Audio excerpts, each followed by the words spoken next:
Our next guest played 621 NHL games, 162 of them for the Vancouver Canucks, and if my info is correct, recently celebrated a milestone birthday. Let's say hello to Keith Ballard from Minnesota, former Vancouver Canuck. How you doing, Keith?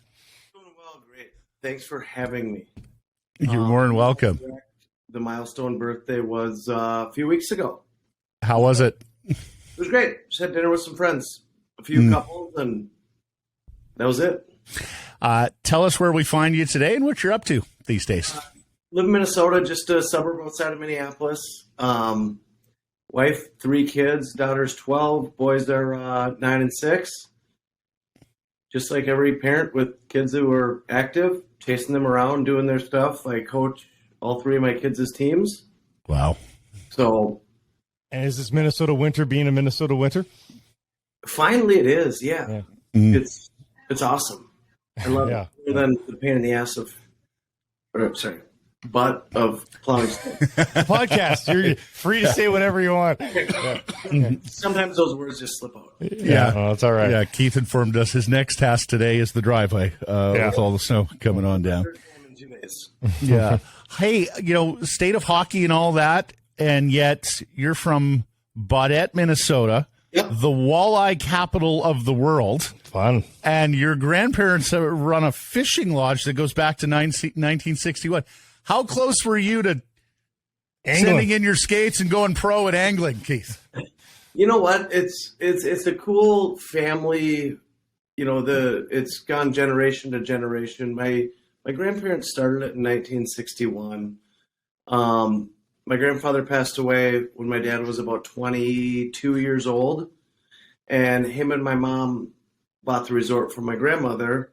They ran it for a long time, and now my sister and her husband are in that process, and they run it. They do a lot of the day-to-day, and just the evolution of where it started in 61 versus now today with 80 employees and sleep 180 people and running 15, 16, 17 charter boats a day in the summers. So it's pretty cool just to see the growth and the evolution of the whole thing, all while it being in our family. But to your question, that's not for me. I say that is because I don't want to screw it up. My sister works so hard at it, and she does such a good job. Her husband is the exact same way. It's in very good hands. Were you scorned for not going down that path, for chasing this silly hockey dream of yours? Chasing a frozen piece of rubber and shooting off the glass. No, you know what? I think sometimes I took for granted, because I lived there growing up. I lived at the resort above it. No kidding. And so everything, these resources, Lake of the Woods is an unbelievable lake. And so it's at your fingertips, and you don't really notice it. You're like, I don't know, growing up living on Pebble Beach, we got a golf course right here. And you don't really know what it is. But I fished a lot. I was very active outdoors as a kid and still am today. But, life took me a different direction, and I wasn't around there much. I haven't lived at home since I was 17 years old. So crazy. I've been to Lake of the Woods a bunch of times, but I've never been there in the winter. Do people clean it off and skate on it much? No, it's just the way it freezes. It can be. I've skated on it a million times. Yes, but the way it freezes, sometimes you're going to get ice heaves and pressure ridges and those type of scenarios. It's a big lake. Yeah, it's very big. Yeah, so it's 65 miles north and south, 95 east and west. It's 1 million acres. Yeah, it's a lot. It's a big body of water. Yeah. We often romanticize pond hockey and, naturally frozen ice up here for skating, but the truth of the matter is it's usually not very good ice to skate on when it's naturally frozen. Did you ever find yourself on the Canadian side of the border? Lake of the Woods is right there. How often were you up on our side of the border? All the time. As a kid. Yeah. A lot of times we played, we'd be, so we're right on the Minnesota-Ontario border. Towns like Kenora, Fort Francis, those type of, we'd play against, I spent a lot of my minor hockey career, as you guys call it, or in the States, youth hockey. going back and forth playing against Mike Richards all the time. He was in Duncan Keith was in Fort Francis, and so it was a lot of fun. It was a lot of fun battles. Did you ever cross the paths of the Stalls over in Thunder Bay, or? You know what? No, not. We used to play in tournaments up there, but no. And it's ironically enough, and Eric and I had never played together. Yeah. But when they came here, our wives became very good friends. So now we spend a lot of time with them. So it's great. They live 5 minutes from us, and so very cool. Really, really cool what the hockey world can kind of bring, and all the different relationships and those type of things. An all-conference linebacker, fullback. You were on the golf team as well, Keith. Was hockey an easy choice for you, or did you have to weigh it versus other sports? Well, we have to put that in context first. From a town of 1,000 people. So everybody's all-conference, right? Exactly. Well, and I enjoyed all those sports, and I'm very involved in youth hockey now within my community, within coaching, and just how else can you help?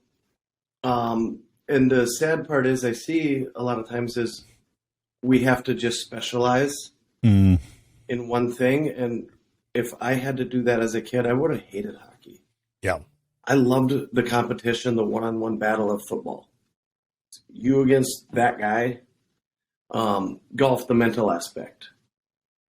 All right, you're great through 13 holes. Can you hold it together here? Those type of things. I loved all those things. But then when you take hockey out of it and it's football season, well, as soon as football's over, hockey's starting, now you're really excited for hockey. Now you have that enthusiasm, not that 1,000-yard stare of kids that you see sometimes that are being drugged to the rink. Yeah. And Yep. In the dead of August too, right, Keith? Like it's 90 degrees outside and let's go play summer hockey because we're specializing. Exactly. Or we're going to miss out. We're going to fall behind. It's complete bullshit to me. Yeah. So you're in Baudette for till 17. I mean, like even that doesn't happen much. Like if you're a star youth player, probably getting stolen at 15 today, I would think, to go play somewhere, right? I mean, your first. Did you go straight to Plymouth, or where were you going there to? Ann Arbor. The national program was in Ann Arbor at the time. I went there for years, my junior year of high school. And the thing is and it's very different from what you guys have anywhere in Canada or a lot of the States. All of our hockey is community. So you play with the kids that you go to school with. Your town. Yeah. And costs are way lower. Because I know all throughout Canada, and you look at other states, you get the Michigans and, Illinois, all these different kind of more club teams. We only have a couple rinks in our state that are privately owned. Other than that, they're all municipalities. So you're going to get ice for $200 an hour. That's pretty good. Yeah. And you're going through it playing with your friends from the time you're 5 to the time you're 18. That's a pretty romantic way to go about it. You're right. It's very lost now. Yeah. Yes. Well, and of course, the high school hockey tournament there is fantastic. Each and every year, it draws huge crowds and TV viewership, and of course, some pretty good flow there as well. Like those kids playing there in front of 18,000 on TV, and they're doing it with kids they started with when they were 5. Yep. Crazy. Like how cool is that? It's probably for a lot of them, it's probably the last game they're ever going to play.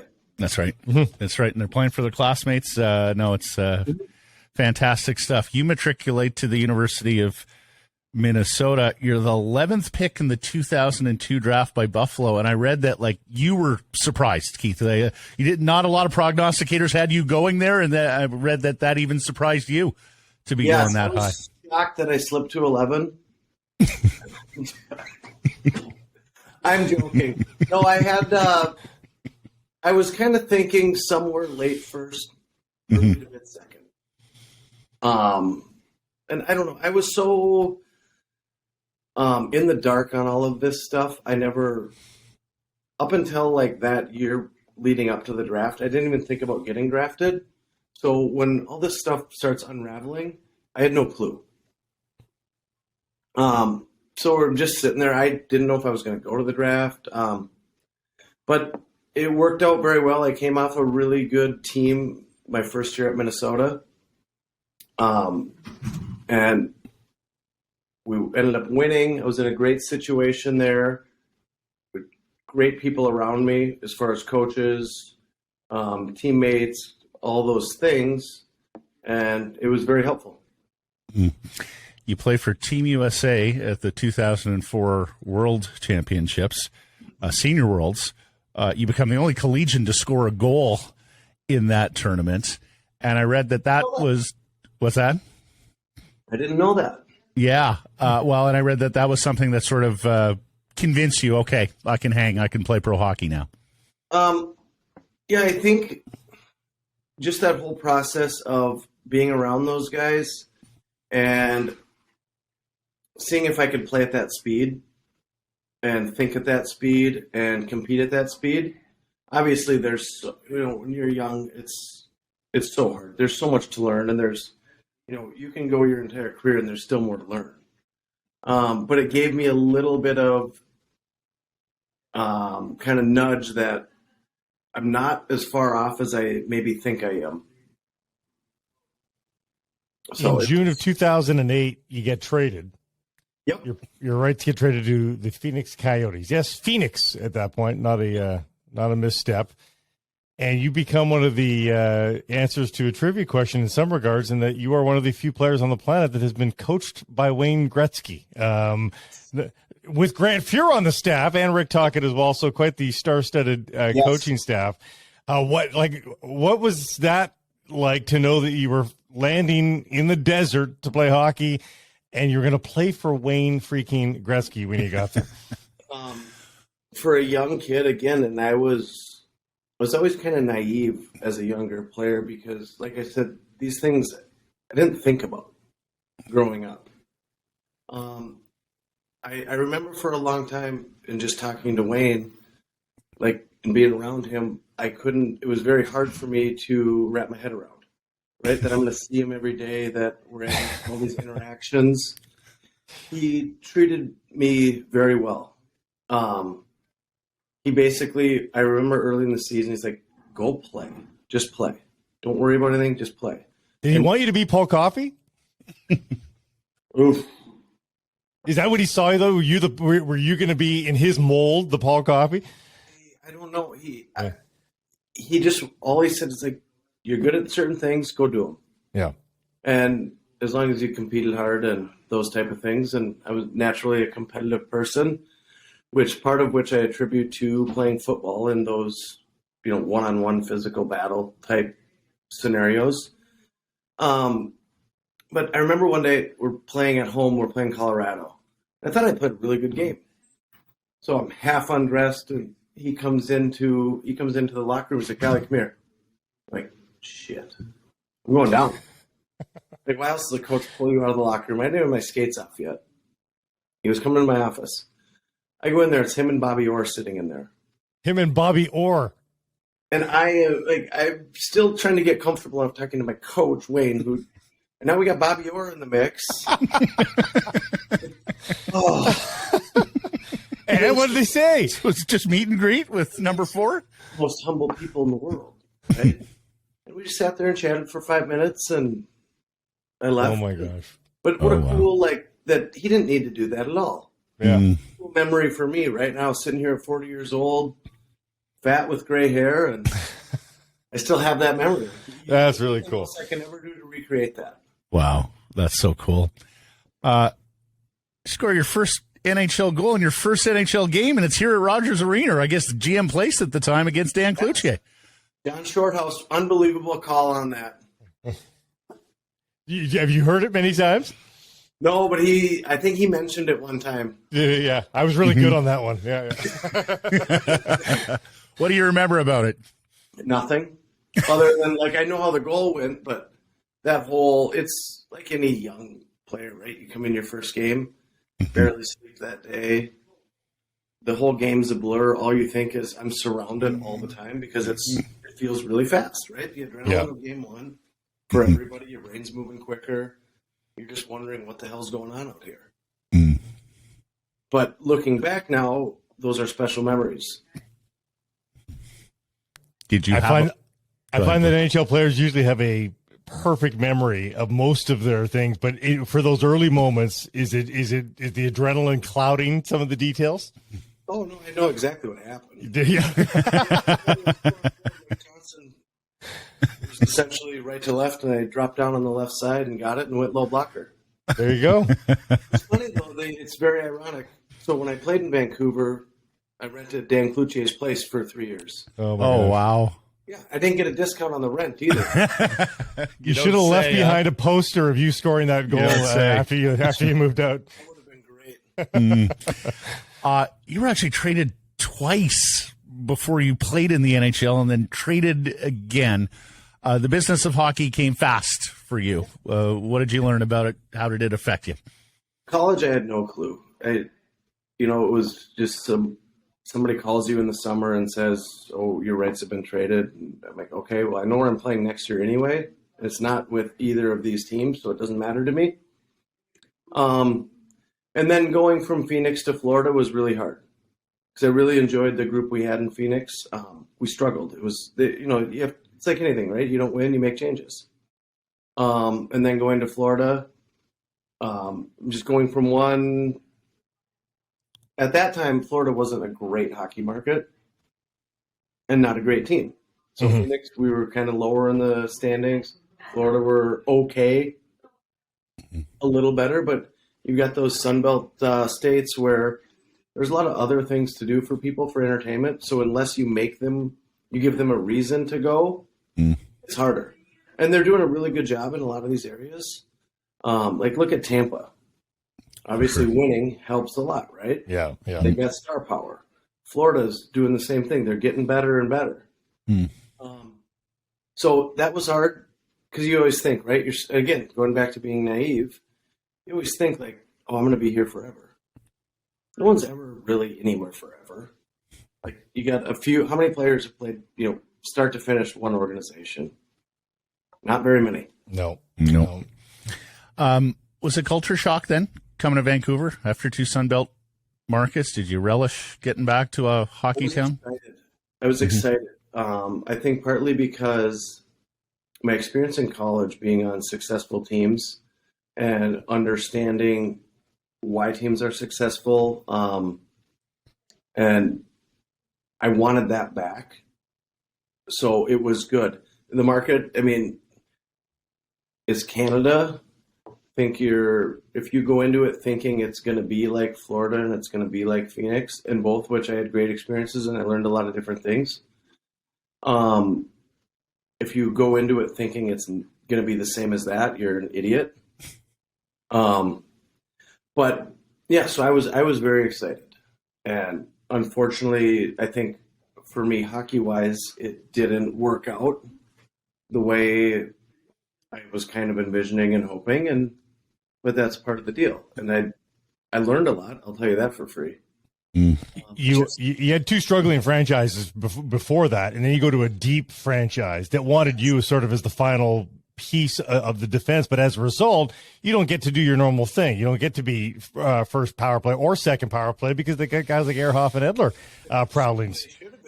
Yeah. Mm-hmm. So how much did that mess with you a little bit? Is I can't really be me because I used to be that guy. Well, so one thing it did was it taught me how to adapt. And I think that is something that when you look at a lot of players around the league, that how does that guy not make it? He's so good. He's this. He's this. Everybody that makes it to the league is good when they get there. They were great at the level they played before this. And that was the first adversity I had to go through in the sense where it just wasn't how it always was, right? You're not playing in the top four. You're not playing in certain special teams areas. So I had to learn to adjust and adapt. And, you have those moments where you're playing and now you get into certain special team situations or different matchups. But now you have to sit on this bench for 8 minutes of the game, which in real time is a lot more than that. And then figure out, all right, how do I get back out there and do what they need? They don't need me to go and try to chase the game and make big plays. They need me to get the puck and move it, defend, compete, and change. But it was a harder learning process, and I think the injury I had the season before was a lot harder for me. Mm-hmm. We all have different, as players, different strengths, right? Different things that make you kind of who you are. And for me, skating was really a big asset for me. And with a fractured hip socket, it was one of those things where I always knew like the movements and what I wanted to do, but my body wouldn't really let me do it. It took a long time. So obviously you start out, that's bad first impression, right? You get to camp and you can't really move that well. Right. And you get people who don't know you, like, they said this guy could skate. Yeah. Well, it was mentally it wears on you because you're like, I know I can do this, but it doesn't work. Right. Yeah. Well, not only are you coming off the hip surgery, but in your fourth game as a Canuck, you suffer a concussion against the LA Kings. A hit from Brad Richardson, too, our buddy Brad, former Canuck. It wasn't even a bad hit. Just my hit off the glass, and I could feel it right away. Like something's a little different. Was that the first concussion you were cognizant of? I mean, no. I've had several before. Yeah. There was a few, but there was times like sometimes you just don't say anything. Yeah. Yeah, back in the old days. Yeah. In hindsight, when you look at those things, that's stupid. Yeah. But it's also when you're in a position to, I want to stay in this job, I want to stay in this league, I want to stay on this team type of thing. So sometimes you don't make decisions that are, and nothing to do with trainers, anything like that. It's more a personal, you just don't say anything. Yeah. And that's not a smart thing to do. Speaking of, Keith, how's your health these days? For those, we were going to get to it. For those who don't know, your career ended on a big hit from Matt Martin. There were facial fractures and another concussion. How are you doing these days on that front? Thank you for asking. It's good. It took a long time. It took way longer than I thought it would have. I think for a long time I got used to like a new normal, right? Where like I would just be tired some days, or hey, just not up for certain things, and I started seeing a different doctor and doing different things on my brain, in the sense where it was a lot of cognitive stuff incorporated with balance, a lot of work on my neck, a lot of work on my eyes, and all of a sudden I went 7 months with him. I went 3 days a week for 2 hours a day. Oh. And all of a sudden I started seeing this new normal. Like I was getting back to, all right, that's me. But I didn't start seeing him until a year after. Mm-hmm. And so it took a long, long time. But then you realize like, shit, my last year of this, I wasn't anywhere close to the person or human being that I was, or I could be. Yeah. Did it affect your ability to like play with the kids and all that sort of stuff? Yes, a lot. Yeah. My daughter was, after that, like that summer, I think my daughter was 4 or so, but a simple thing like a game of tag. Yeah. 5 minutes in, I would be in bed just going like this, squeezing my head. And it stinks because, she missed out on those things. Yeah. Yeah. That's, my son was younger, so he was still doing what 1 or 2 year olds do. Yeah. Sounds like you're making up for it now, though, man. Sounds like you're making up for it now. So that's the important thing. Yeah. Yep. Yeah, that's really good. Let's fast forward to the 2011 Stanley Cup run. The stanchion game. Yes. Yes. One of the biggest goals, one of the biggest games in Canucks history. Your buddy Kevin Bieksa scores and the he goal. absolutely just wired that shot from the point. Too. Oh, laser. If that Laser. goal line was 1 foot further back, it wouldn't have got there. Not many saw the puck go in. Were you one of them? Correct. I had no clue. No clue. No one knew what happened. But that whole run was really cool, and it was, for me, getting back into that environment of a winning team and a winning culture. You just see, and it doesn't matter if you're a high school team or a college team, a junior team, or an NHL team. The similarities are all there with successful teams. And it starts with leadership. It starts with total buy-in. And everyone's pulling that rope the same direction. And it was so good for me. And we touched on, even though for me personally as a player, it wasn't the best, I loved it. Only because the whole idea of playing team sports is being a team. And sometimes you have to take the back seat to be a successful team. I always looked at it as we had guys that were third line players playing on our fourth line, guys that were second line players playing on our third line, and so on and so forth, right? Sure. And nobody bitched. Nobody complained. Everyone did their job. And everyone was pulling the same direction. And that's what it takes. The leadership was outstanding. I know there's always a lot of talk about me and AV, right? When I was there, he hates me. He's this, he's this. Here's what I appreciate about him is he was honest with me. Mm-hmm. And it was great because as a player, right, you want to know where you stand. And he just told me. And so now it's my job as a player to change that, right? He didn't, just blow me off. He took the time and we had long conversations. But at least he told me and he was honest and he stuck with it.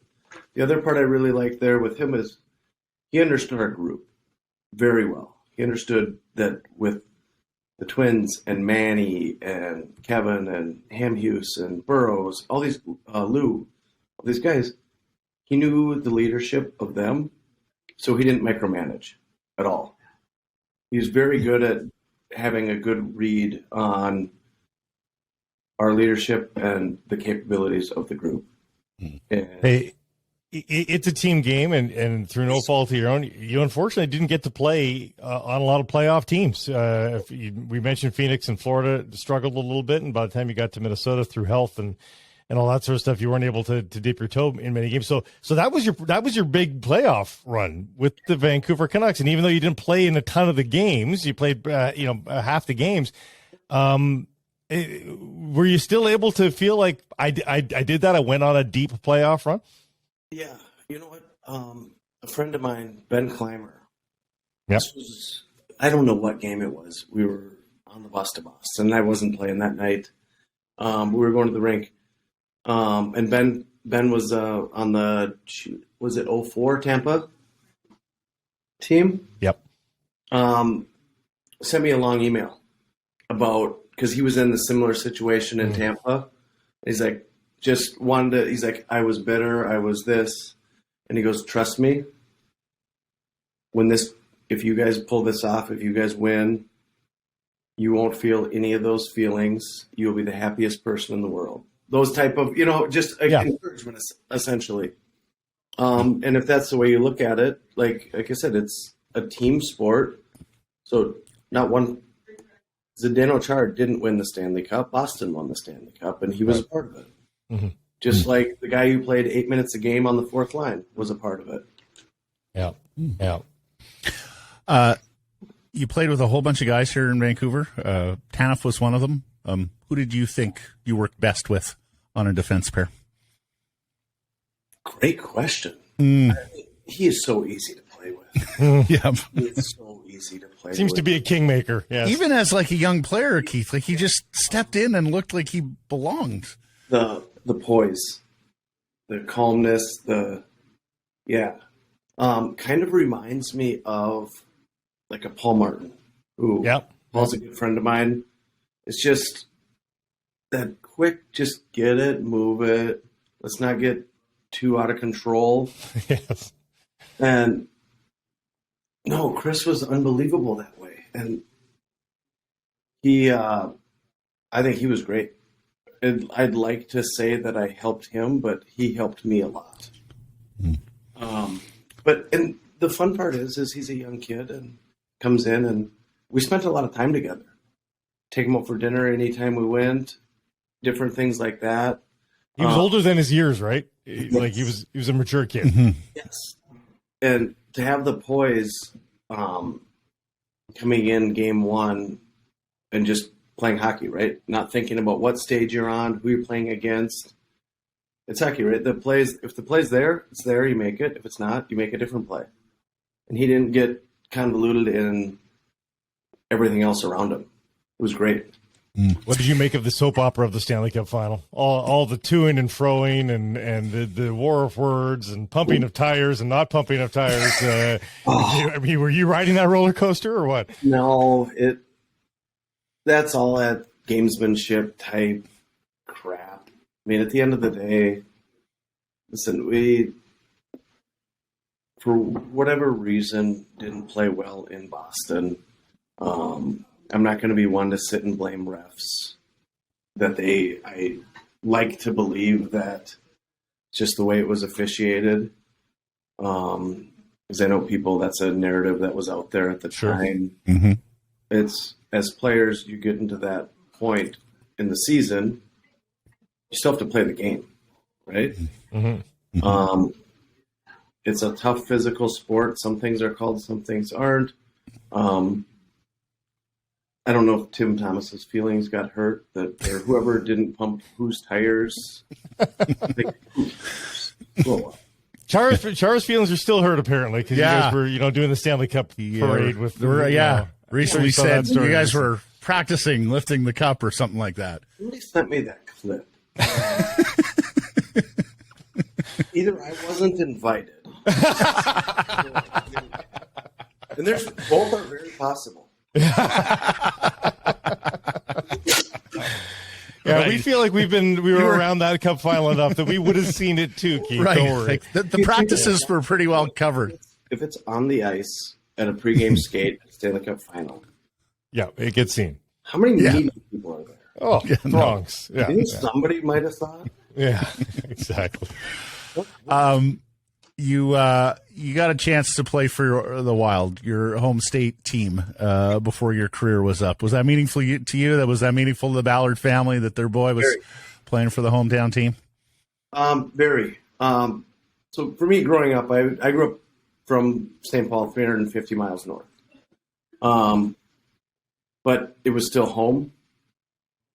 And being able to, my in-laws all live real close to where we are now, down in the Minneapolis area. Just to have my grandma and grandpa be able to come to games if they wanted to. And it wasn't drive somewhere to an airport, get on a plane, those type of things.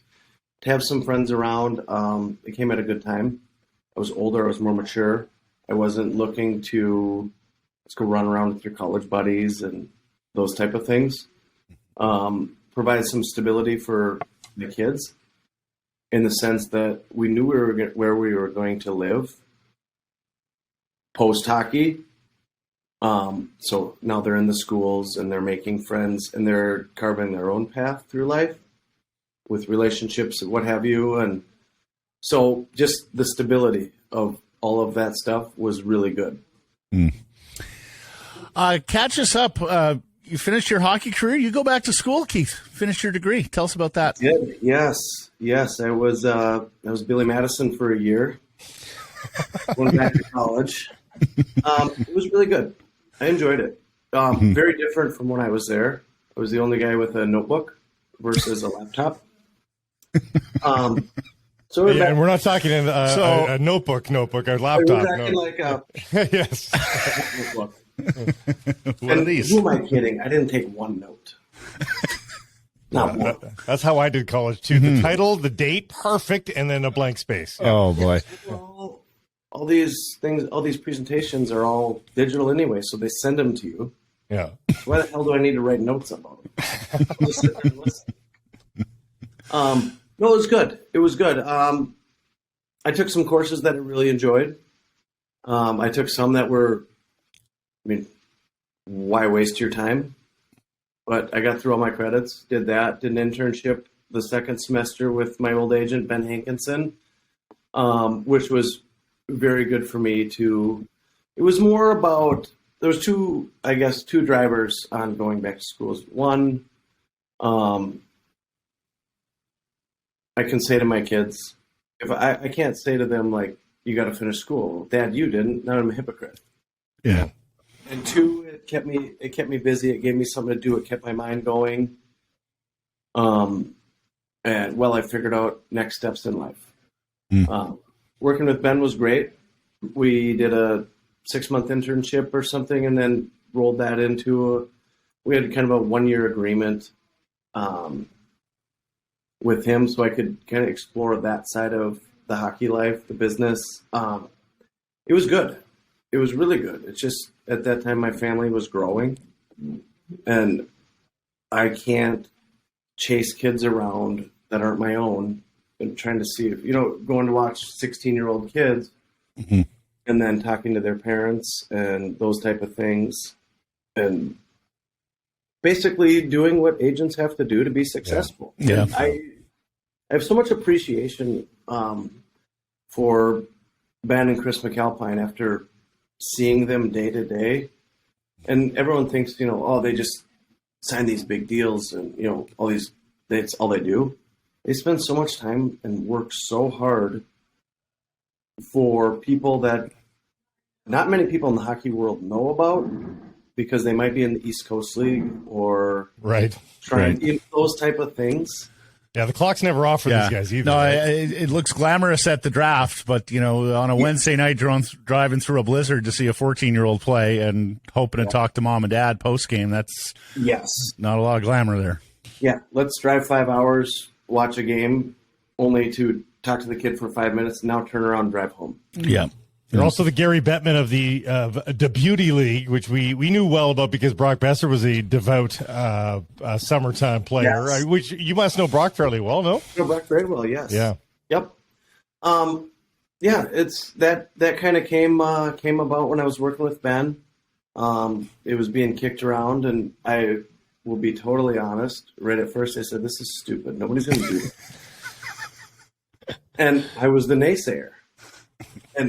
But once he talked more about it and went in, it's like, all these guys skate in all these different pods, right? There's so many guys in Minnesota. It's just like, you get in BC or you get in Ontario, all these guys.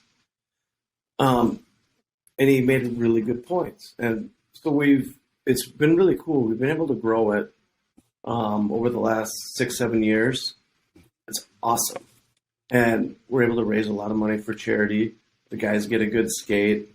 I'm learning a whole bunch of, different, I guess, quote unquote, like business aspects of it, because there's a lot of things involved in it. It's been very good for me. Do you rule with an iron fist, or are you quick to suspend and fine? Yes. No. George Peros, you are not. No. I'm one of the partners of it, but then I'm more like just hang out in the locker room with the players. And I coach my team, and I have one rule: if you dump it in, you're not playing another shift. Oh, okay. Carry zone entries are with the puck, right? Yeah. It's summer hockey. Yeah. Plays and have fun. Right. That's awesome. Yeah. The guys are awesome that do it. They understand what it means. Them writing their name on a hat or something for a little kid. They understand the importance of their 30 seconds, what it means to that kid, and they're really good about it. And that whole environment, atmosphere, is what makes it go.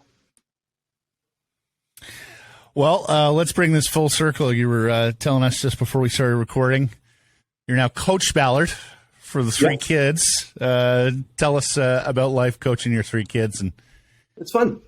It's like I said earlier, community hockey in Minnesota. You play for your town.